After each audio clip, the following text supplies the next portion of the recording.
CNN, it has taken nearly 3 months for Cindy and Fred Warmbier to reveal specific details surrounding their son's final days in the United States. But having begun the grieving process, Otto Warmbier's parents are now ready to talk. And they are not mincing words. "We're here to tell you, as witnesses to the terror of their regime, North Korea is not a victim. We felt it was time to tell the truth about the condition that Otto was in."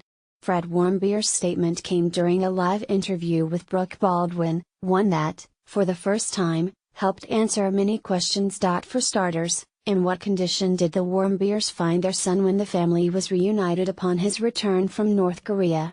"Using the term coma for Otto's condition is completely unfair," said Fred Warmbier. "Otto had severe brain damage. Otto was systematically tortured and intentionally injured by Kim Jong-un, and his regime. This was no accident." The North Korean government initially attributed Warmbier's condition to botulism. However, when they met Otto at the airport in Ohio, the Warmbiers found their child suffering from something inconsistent with a toxin-fueled illness. "Halfway up the stairs, to Otto's airplane, we heard this loud, guttural, howling, inhuman sound," Fred Warmbier said, as his wife sat to his right, hanging on each word. Cindy Warmbier said she initially hoped the return to the United States and treatment via good, American health care, might help improve her son's condition. But such optimism was crushed upon hearing Otto's wails, and upon first laying eyes on his sickly figure. She had to retreat down the steps. "He's strapped to the stretcher," recalled Fred Warmbier, who continued into the aircraft.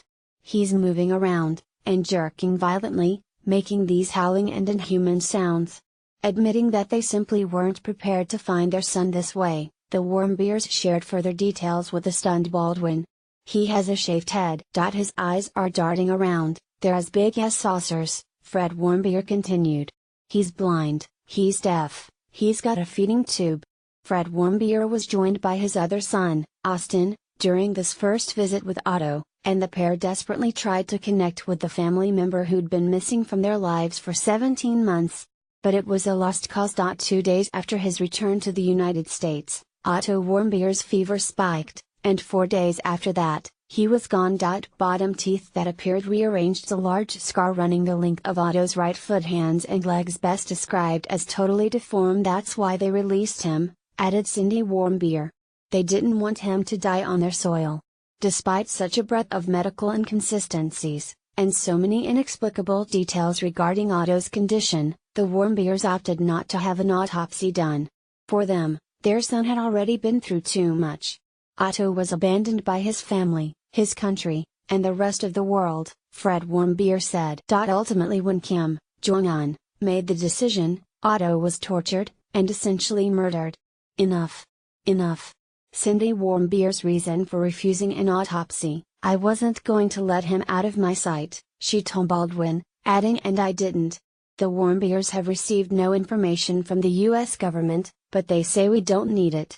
Their message is directed entirely at North Korea. "Nobody should go there, ever," Cindy Warmbier said of North Korea. "I don't want to see anyone else hurt or taken." Cindy Warmbier told Baldwin she's growing stronger by the day, aided in part by the relationship she had with her son for more than 2 decades. "It's a bond," she pledged, "that continues even as she mourns his death. Almost every minute of every day, I think of Otto. He's always going to be with me. It's a wonderful memory," said Cindy Warmbier. "I don't want to remember Otto in North Korea, or in the hospital. I have enough fantastic memories of the 21 years we had together."